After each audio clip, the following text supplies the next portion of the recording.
중단된 성전 재건을 배경으로 해서 학개서 말씀이 선포되고 있습니다.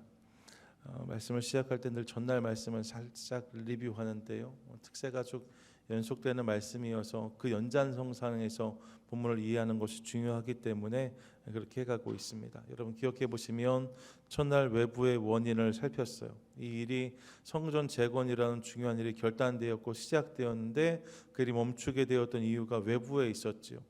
외부에 그런 사람들, 제 태클이라고 어제도 말했는데, 그런데 그들이 그냥 주저앉아 있는 건 주님이 그것을 지적하십니다. 둘째 날인 어제는 내부의 원인을 살폈습니다.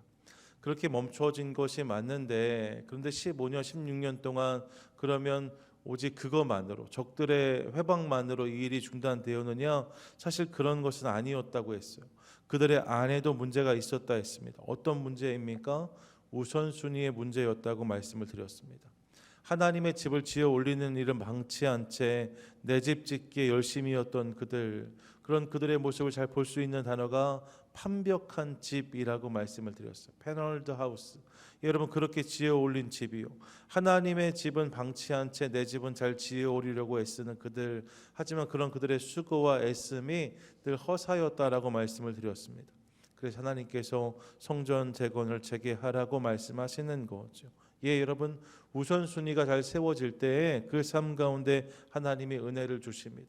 먼저 그의 나라와 그의 일을 구할 때 모든 것을 더하시겠다 하셨잖아요. 올 한 해에 이 말씀에 우리 삶을 좀 내어드리시면서 God first로 살아가는 것을 통해서 하나님 우리 삶 가운데 일하신 놀라운 것들을 경험하는 복된 성도 저와 여러분 우리 모두가 되시기를 축복합니다. 아멘. 그러면서 이제 성전 재건을 다시 이제 재개하려고 합니다. 하나님께서 이렇게까지 격려하시고 권면하시니까 이제 정말로 성전 재건이 시작돼야 되는 거죠. 그런데 여러분 그렇게 다시 일을 시작하려고 하는데 그들 가운데 현실적인 문제가 있었음을 우리가 보게 됩니다. 그 현실적인 문제가 무엇이었는가? 성전 재건에 필요한 재료의 문제였어요. 여러분 첫날 에스라서를 먼저 살피면서 학개서로 넘어왔거든요. 왜냐하면 에스라서의 성전 재건이 시작될 때의 모습이 소개되고 있었으니까 말입니다. 그런데 이 성전 재건이 시작될 때 저들 가운데 큰 감격과 기쁨이 있었다라고 말씀을 드렸습니다. 에스라 3장 11절 보시면 찬양으로 화답하며 여호와께 감사하여 이르되 주는 지극히 선하시며 그의 인자하심이 이스라엘에게 영원하시도다 하니 모든 백성이 여호와의 성전 기초가 놓임을 보고 여러분 성전 기초가 놓이는 것을 보고 여호와를 찬송하며 큰 소리로 즐거이 불렀다라고 말하고 있습니다. 성전이 설 자리를 확인하고 이렇게 정리하고 땅을 다져서 기초를 정리한 거죠. 그것만으로도 큰 기쁨이 있었다라고 본문이 말하고 있어요. 그랬죠. 그런데 여러분 이 자리에 말입니다. 기뻐하는 이들만 있었는가? 사실 그렇지 않습니다. 11절을 보면 또 다른 사람들이 등장하게 돼요. 12절 제사장들과 레위 사람들과 나이 많은 족장들은 첫 성전을 보았으므로 이제 이 성전의 기초가 놓임을 보고 대성통곡하였으나 여러 사람은 기쁨으로 크게 함성을 지르니 라고 말합니다. 그럼 뒤에서부터 본문을 이해해 오시죠. 맨 뒤에 뭐라고 말합니까? 여러 사람이 기쁨으로 큰 함성을 질렀다 합니다. 그런 사람들이 있었어요. 예, 11절에 나왔던 그 사람들 말입니다. 기쁨으로 소리 지르는 사람들이 있습니다. 그런데 그 위에 보니까 성전 기초가 놓임을 보고 대성통곡하는 사람들도 있었다 합니다. 여기서 대성통곡은 너무 기뻐서 울음이 터져 나오는 게 아니에요. 이 대성통곡이라는 말을 원어로 찾아봤더니 바케임이란 단어인데 이게 바카란 단어에서 왔거든요. 근데 이 바카는 눈물 골짜기를 말할 때 바카라고 합니다. 그러니까 하염없이 눈물이 흐르는 거예요. 통곡하는 거죠. 슬픈 마음이 있는 거예요. 13절에서도 이런 이들의 통곡이 있었음을 본문이 기록하는데 백성이 크게 외치는 소리가 멀리 들리므로 즐거이 부르는 소리와 통곡하는 소리를 백성들이 분간하지 못하였다라고 말합니다. 기쁘게 환호하는 사람들도 있는가 하며 정말로 통곡하면서 애통해하는 사람들도 있었는데 이 소리가 섞여서 분간이 잘 되지 않았다는 거예요. 성전 기초가 놓인 후에 기뻐하는 이들이 있었는가 하면 한편으로 통곡하는 이들이 있었답니다. 이유가 무엇일까요? 본문 그 12절 앞부분이요. 통곡하였단 말 앞에 뭐라고 기록하고 있냐면 제사장들과 레위 사람들과 나이 많은 족장들은 첫 성전을 보았으므로, 뭐라고요? 첫 성전을 보았으므로라고 말하고 있습니다. 첫 성전을 보았기 때문에 그들이 슬퍼했다는 거예요. 여기서 말한 첫 성전이 어떤 성전일까요? 이 성전이 솔로몬 성전입니다. 열왕기상시 6장부터 언급되고 있는 솔로몬 성전 말입니다. 당대 최고의 왕이었던 다윗이 성전의 모든 재료를 정성껏 준비하고 그의 아들이었던 솔로몬이 최고의 지혜와 최고의 사람들을 동원해서 7년 동안 지은 성전이 솔로몬 성전 1차 성전입니다. 기둥마다 금을 칠하고 엄청난 위엄을 자랑했던 그야말로 휘황찬란한 성전. 누가 봐도 여기에 정말 하나님이 계실 것 같다 싶은 성전이 솔로몬 성전이었어요. 그 솔로몬이 이 성전을 지어놓고 사람들이 이곳에 정말 하나님이 계시겠다 하니까 솔로몬이 그 성전을 지어놓고 봉헌할 때 뭐라고 말합니까? 하나님, 이 성전이 하나님을 도저히 감당할 수 없음을 내가 압니다 라고 고백해요. 이 솔로몬의 지혜인 거죠. 누가 봐도 여기 하나님 계시겠는데 싶은데 솔로몬은 그렇게 말하지 않아요. 하나님, 이게 정말로 그런 성전처럼 보이지만 이곳에 도저히 하나님을 우리가 모실 수 없음을 압니다. 우리가 하는 애씀과 수고를 통해서 그럴 수 없음을 압니다. 하지만 주님, 이곳을 돌아보사 이곳을 기도할 때 주님 우리를 기억하소서 말하고 있는 솔로몬을 보는 거거든요. 그게 솔로몬 성전이었어요. 어마어마한 아름다움과 찬란함이 있었던 성전 말입니다. 근데 그 성전을 기억하는 사람들이 있었던 거죠. 이전 성전을 보았으므로, 여러분, 그 성전을 기억하는 사람들이 있었다는 거예요. 성전에 관련된 일을 하는 사람들과 나이가 많은 족장들이 그때 그 성전을 기억하는 거죠. 그것을 기억하는 사람들 입장에서 지금 올리려는 성전이 그것과 비교할 때 너무 초라했음을 알 수 있습니다. 기초를 놓았는데, 바닥을 정리하고 이제 건물을 올리려고 준비를 마쳤는데 벌써 초라해요. 아직 건물이 올라가지도 않았거든요. 그런데 벌써 딱 봐도 너무 초라한 거예요.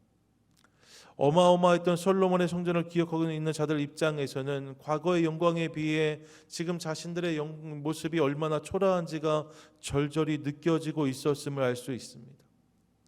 우리가 이 정도까지 망하게 되었구나.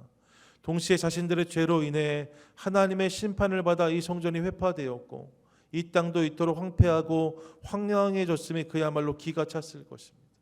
그때 돌이켰어야 되는데 우리가 왜 이런 마음이 든 거죠. 그래서 통곡한 거예요. 그런 일들이 있었던 거죠. 시간이 조금 지났습니다. 이제 15년, 16년이 지났어요. 기초는 놓았는데 아직 성전이 올라가지 않은 거죠. 그 사이에 상황이 엄청 좋아졌는가? 사실 그렇지 않습니다. 집이야 패널드 하우스 지을 수 있어요. 적당한 나무 가져다가 이렇게 저렇게 해서 그나마 좀 꾸며서 예쁜 집을 지어 올릴 수 있는데 성전은 다른 이야기잖아요. 성전을 지어 올리려고 하는데 재료가 너무 부족한 거죠. 그냥 우리 집 짓는 게 아니라 더 큰 하나님의 집을 지어 올려야 되는데 그에 걸맞는 재료가 아무리 찾아도 없는 거예요. 물론 고레스 왕이 내어준 성전에 넣을 금, 은, 집기들이 있었습니다. 이 이야기가 에스라서 1장에도 나와요. 하지만 건축을 위한 자재는 턱없이 부족한 것이 그들의 현실이었던 거죠. 여러분, 그 당시에 이 성전을 지어 올리려면 기본적으로 크게 두 가지가 필요한데 하나가 돌이고 하나가 나무예요. 생각해 보면 돌은 그나마도 구할 수 있지 않았을까 싶습니다. 한 70년, 이제 15년 지나서 80년, 85년 이렇게 지난 거잖아요. 성전이 회파되고 거의 100년 가까이 지났는데 돌은 사라지는 게 아니니까 아마 여기저기 좀 부서지고 금도 가고 모서리가 깨진 돌들이지만 그런 돌들이 있었을 것입니다. 이 성전에 혹 불이 났다면 그을린 돌들도 있었을지 몰라요. 그런 돌들이 여기저기 이렇게 땅에 묻혀 있기도 하고 한 거죠. 그 돌을 캐거나 구해서 올리면 어떻게 돌은 좀 구할 수 있었을지 모릅니다. 이것도 사실 초라한데 더 큰 문제는 목재였어요. 이전의 성전은 도로와 시돈, 지금의 레바논에서 공수해온 아름드리 백향목들이 사용되었습니다. 최상목 목재들이에요. 왕을 위해 쓰는 나무들, 이게 백향목입니다. 전에도 말씀드렸어요. 지금도 레바논 국기의 그 국기 중심에 있는 나무가 백향목입니다. 여러분 그렇게 그 나라가 그 나무로 대표되어지고 거기서 난 나무는 정말로 어마어마한 나무들이었던 거죠. 다윗 때 이 나무를 공수받았어요. 그래서 그 나무를 가지고 성전을 지어 올린 거죠. 백향목 거기에 금박을 해서 그렇게 지은 것이 이전의 성전이었습니다. 근데 지금은 그런 나무가 없는 거예요. 100년이 지났는데 당연히 있을 리가 없죠. 썩기도 하고 타버리기도 하고 아마 사람들 주워 갔을 수도 있습니다. 이거 캐다가 잘라가지고 다른 데 써야지. 이렇게 사마리아 사람들이 그 땅의 다른 거민들이 얼마든지 그랬을 수 있어요. 그러니까 나무가 없는 거예요. 성전을 지어 올려야 되는데 그렇게 할 만한 나무가 없었다는 거죠. 여기에 이스라엘 백성들의 고민이 있었습니다. 성전을 지어야 되는데요. 하나님의 집을 지어야 되는데 거기에 걸맞는 나무가 없다 이거죠. 생각해 보면 비슷한 고민이 우리에게도 있을 수 있습니다. 하나님을 위해 무언가를 결단하고 무언가를 하려고 하는데 가만 보면 뭐가 문제가 있어요? 내가 그렇지 못하다는 데 문제가 있어요. 하나님의 일을 내 삶과 담기 원하는데 그런 내 삶이 늘 너무 초라하고 연약해 보입니다. 준비도 덜 된 듯하고 믿음도 전혀 커 보이지 않습니다. 그러다 보니까 주님 어떻게 저 같은 사람으로, 주님 어떻게 저 같은 사람이, 이런 고백이 절로 터져 나옵니다. 성경에서 만나는 사람들은 그야말로 믿음의 거인들 같은데 백향목 같아 보이는 사람들이 즐비한데 우리는 스스로 보기에 전혀 그렇지 않아 보일 때가 있다는 거예요. 겸손의 표현이 아닙니다. 주님 제가 부족합니다. 겸손의 표현이 아니라 실제로 우리가 우리를 잘 아는데 우리의 모습이 하염없이 연약해 보이는 거죠. 거기에 우리의 고민이 있어요. 어떻게 나 같은 사람이, 어떻게 우리 같은 이들이 이런 고민이 있는 거죠. 요즘 임직식 준비하면서 임직 초대 편지를 다 띄웠고 받은 분들이 계십니다. 그 편지를 놓고 기도하고 계신 것을 알고 있어. 여러분 쉽지 않은 결정입니다. 하지만 꼭 필요한 결정이라고 좀 믿습니다. 그 부르심 앞에서 하나님 은혜를 구하는 거죠. 말씀드렸지만 제가 이렇게 막 꼭 하세요 이렇게 안 할 겁니다. 그 부르심 앞에 내가 반응하는 거니까요. 그렇게 시작해야 그 임직이 의미가 있으니까 말입니다. 근데 그 고민을 제가 알아요. 그래서 저도 기도로 중보하고 있습니다. 하나님 그 고민들이 선한 결과가 있게 해주십시오. 저도 부르심 앞에 심각하게 고민했던 순간들이 분명히 있습니다. 목사 안수식 때 벌써 이제 한 15년 된 것 같아요. 신학교 4년 다녔고 신대원 3년 다녔고 그리고 여러분 나름 교회에서도 열심히 사역했다고 그래서 다들 뭐 이제 목사님 돼야겠네 뭐 이런 말씀들 어른들이 해주셨는데 그랬는데 목사 안수를 받으려고 하는데 여러분 잘한 건 하나도 생각이 안 나고 마냥 부족하고 부끄러운 모습들만 자꾸 떠오르는 거예요. 그렇게 부끄러울 수가 없었습니다. 어떻게 이 일을 감당해야 되나. 그래서 제 삶에서 제가 되게 중요한 순간들마다 이렇게 결단하고 며칠씩 금식했던 기억들이 있는데 이때도 제가 이렇게 고기를 끊고 하나님 은혜를 구했던 기억이 있습니다. 신학교 다닐 때만 해도 빨리 목사가 되고 싶었는데 막상 그 부르심 앞에 서니까 너무 두려운 거죠. 이제 5년이 되어서 이제 좀 말할 수 있지 않을까 생각해 봤는데 오렌지 교회 부름을 받았을 때도 말입니다. 전화를 주셔서 목사님 저희 교회에서 목사님 모시기로 했습니다. 이렇게 전화해 주셨어요. 그러면 감사합니다. 하나님의 은혜가 크네요. 뭐 이렇게 답해야 되는데 말입니다. 제가 얼마나 부족한 사람이냐면 그 전화를 받고요. 제가 첫 마디가 저요? 이렇게 대답했어요. 저요? 이렇게 대답했어요. 그리고 그날 전화 주셨던 분은 알아요. 제가 펑펑 울었습니다. 너무 부족한 사람을 하나님 부르셨다는 사실이 두렵고 떨렸던 거죠. 지금도 그 마음으로 목회하려고 애를 씁니다. 그때 그 부르심 앞에 떨렸던 마음, 그 마음을 놓지 말아야겠다 이런 생각이 있는 거죠. 여러분 생각해 보세요. 사실 우리 중에 누가 하나님 앞에서 당당하게 하나님 나는 백향목입니다 라고 말할 수 있겠어요? 주님 제가 그래도 저런 나무들보다 낫습니다. 제가 훨씬 괜찮은 사람입니다. 이렇게 말할 수 있는 사람이 누가 있겠습니까? 그러기 어려운 거죠. 하나님 앞에서 우리는 하염없이 부족할 수밖에 없는 것. 거기에 우리의 고민이 있는 거죠. 하나님의 놀라운 일이 나를 통해 이루어졌으면 하는 소망은 우리 가운데 있는데, 내 인생도 하나님 놀라운 역사의 장에 넉넉히 쓰임 받았으면 좋겠다 하는 바람도 있는데, 그런데 우리 자신이 너무나 초라하다는, 너무나 부족하다는 거예요. 하나님 쓰시기에 난 턱없이 부족한 사람이 아닌가, 이런 생각이 우리 가운데 있는 거죠. 그래서 늘 움츠러들고 머뭇거리는 우리의 모습을 볼 때가 있습니다. 우리의 고민도 거기에 있다는 거예요. 그런데 말입니다, 쓸만한 나무가 없어서 고민하는 이스라엘 백성들, 그런 고민 앞에서 함께 머뭇거리는 우리를 향해서 오늘 성경은 놀라운 말씀을 선포하고 있습니다. 그게 본문 8절이에요. 8절 전반절 이렇게 말씀하는데 같이 한번 읽습니다. 시작. 너희는 산에 올라가서 나무를 가져다가 성전을 건축하라. 아멘. 뭐라고 말씀하세요? 너희는 산에 올라가서 나무를 가져다가 성전을 건축하라 라고 말합니다. 여러분, 이렇게 들으면 지극히 당연한 말이죠. 나무를 가져오려면 산에 가야 되고 산에 가서 나무를 해오는 게 맞지요. 그런데 이 말씀은 단순히 그렇게 이해할 수 없어요. 왜냐하면 지금 이스라엘 백성들이 서 있는 땅이 그런 땅이 아니었기 때문입니다. 이스라엘 백성들이 서 있는 땅, 그 땅에 있는 산들은 큰 나무를 내는 땅이 아닙니다. 그런 산이 아닙니다. 백향목 같은 나무는커녕 그 비슷한 나무도 찾아볼 수 없는 땅이 그들의 땅입니다. 레바논만 해도 물이 충분히 있어가지고 나무를 심으면 쭉쭉 올라가요. 근데 여러분, 가나안 땅 그렇지가 않잖아요. 늘 물이 부족하고 아쉬운 지역이었습니다. 물이 부족하니까 상대적으로 나무가 어렵게 커요. 그러니까 이렇게 저렇게 휘고 이렇게 저렇게 뒤틀어진 나무들이 대부분인 거죠.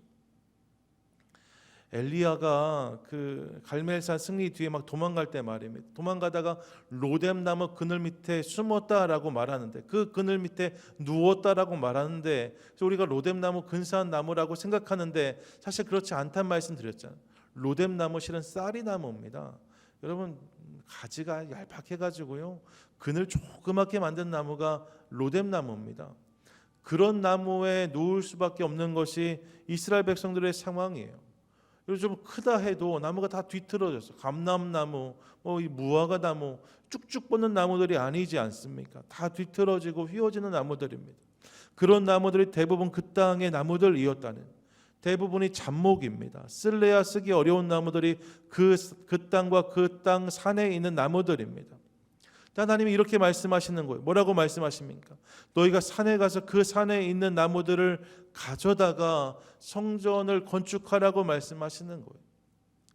그 땅은 백향목들이 즐비한 땅이 아닌데 오히려 휘어지고 구부러지고 뒤틀어지고 볼품없는 나무들이 즐비한 땅이 그 땅이 아니요, 즐비도 아닙니다. 그 땅이 그런 나무가 한간히 있는 땅이 그런 땅인데, 그 땅에 있는 산에 가서 나무를 가져다가 성전을 재건하라고 말씀하시는 거죠. 그렇게 말씀하실 뿐만 아니라 이어지는 본문에서 이렇게 말씀해요. 건축하라. 그리하면, 그다음 뭐라고 말씀합니까? 함께 읽습니다. 내가 그것으로, 시작. 내가 그것으로 말미암아 기뻐하고 또 영광을 얻으리라. 여호와가 말하였느니라. 아멘. 뭐라고 말씀하세요? 그렇게 성전을 재건하면 내가 그것을 말미암아 기뻐하고 내가 그것을 통해서 영광을 얻겠다라고 말씀하십니다. 백향목이 아니에요. 산에 있는 볼품없고 학급인 나무들입니다. 근데 그 나무를 가지고 성전을 건축하여도 내가 그것을 기뻐하고 그 성전을 통해서 영광을 받으시겠다라고 말씀하세요. 그 성전을 통해서 이스라엘 백성들의 마음을 받으시겠다라고 말씀하시는 거예요. 그 성전이면 충분하다라고 말씀하시는 하나님의 음성을 듣습니다. 이 말씀이 감동이 되어서, 그래서 여기저기서 백성들이 모여 중단되었던 성전 재건이 재개되는 거예요. 그게 14절입니다. 14절 같이 한번 읽습니다. 시작. 여호와께서 스알델의 아들 유다 총독 스룹바벨의 마음과 여호사닥의 아들 대제사장 여호수아의 마음과 남은 모든 백성의 마음을 감동시키심에 그들이 와서 만군의 여호와 그들의 하나님의 전 공사를 하였으니. 아멘. 여러분, 이 말씀이 선포됨으로 많은 사람들 마음 가운데 감동이 있었답니다. 감격이 있었답니다. 그래서 그 감격을 가지고 나와 이 성전 공사를 다시 하였다라고 본문이 말씀하고 있는 것을 보는 거죠. 여러분, 이것이 그날의 역사입니다. 본문을 통해 하나님 우리에게도 주시는 음성이 있죠. 그것이 바로 이것입니다. 백향목이 아니어도 괜찮다는 거예요. 백향목이 아니어도 괜찮다는 거예요. 여러분, 남들이 보기에 그럴듯하고 근사해 보이지 않아도 괜찮다는 거예요. 오히려 초라하고 부족해 보여도 괜찮다는 거예요. 여러분, 그 중심에 주님을 향한 열심이 있으면, 그 중심에 주님을 향한 사랑이 있으면, 주님을 향한 온전한 순종이 있으면, 그러면 그것으로 충분하다고 하십니다. 그것을 기뻐하고 그를 통해 영광을 받으시겠다 말씀하시는 거죠. 사랑하는 여러분, 이 아침 이 주의 음성을 크게 듣는 저와 여러분 우리 모두가 되시기를 축복합니다. 축복합니다. 아멘. 여러분, 오해하지 마세요. 하나님 쓰시는 인생은 완벽하고 온전한 인생이 아닙니다. 사실 여러분, 세상에 그런 인생은 없어요.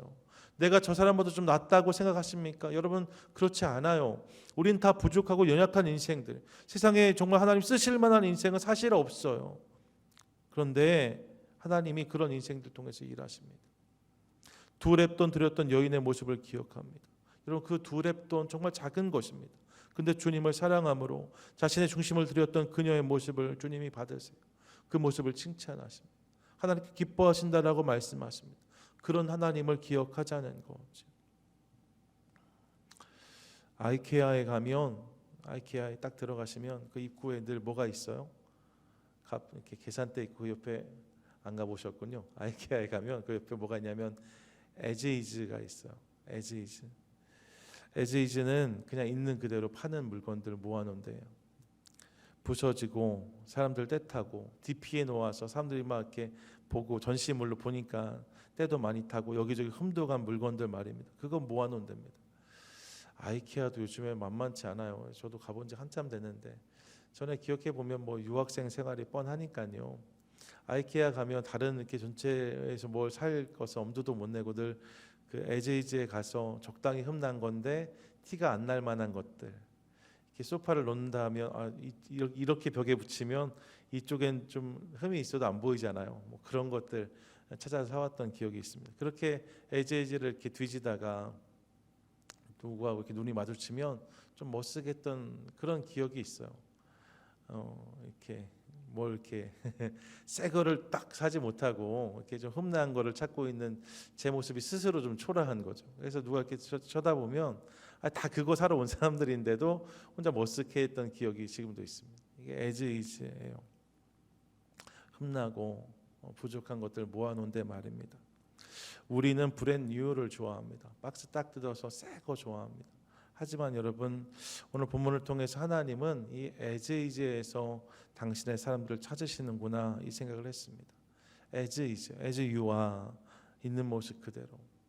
하나님을 향한 마음이 있다면 있는 모습 그대로 부족하고 좀 부서지고 흠이 있을 수 있지만 그럼에도 불구하고 하나님을 향해서 걸어가는 그 사람, 하나님을 향해 내 삶을 내어놓는 그 사람, 그를 통해 주님이 일하시는 거죠.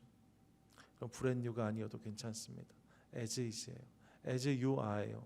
우리의 모습이 있는 그대로 그분께 나아갈 때에 주님께서 그런 우리 삶을 붙잡으셔서 당신의 놀라운 역사를 이루어 주실 줄로 믿습니다. 우리는 부족하다 하지만 여러분, 하나님 편에서 보면 사실 우리의 부족함은 문제가 되지 않아요. 우리의 삶이 부족하면 부족한 만큼 주님이 그 부분을 은혜로 채워주시면 되거든요. 내가 부족한 것만큼 주님께서 은혜를 채우시면 가득 차게 되는 거예요. 부족하면 부족할수록 은혜가 큰 거죠. 올 한 해 그런 주님을 신뢰하며 있는 모습 그대로 주님께 나아가 그분의 쓰심과 그분의 역사, 그분의 영광을 경험하는 저와 여러분 우리 모두가 될 수 있기를 간절히 소망합니다.